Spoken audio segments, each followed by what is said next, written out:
Let's connect our Tumblr account to our other social links. Hello everyone, welcome to How Logical. This video is going to be about adding links to your bio. The links can be very well be your social links like of Facebook, Twitter and other. Let's get started.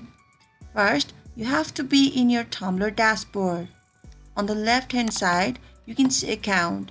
If you click on it, you can see your blogs. Mine is Pikachu Lady. Let's click on it. Now the right sidebar has blog settings. Selected. At the top of this mid section, we have edit appearance. Choose it. There is placeholder saying description.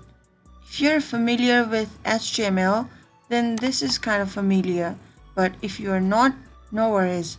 Just copy this format for now.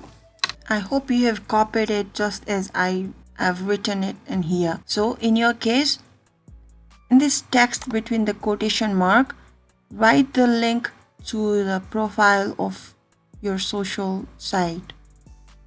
This one is of Twitter, and in this section you can write what text you want to be visible. Let's give it a go by saving. Let's try it. There you are. You have successfully connected your Tumblr account to your Twitter account. Thank you guys for watching. Until next time, bye bye.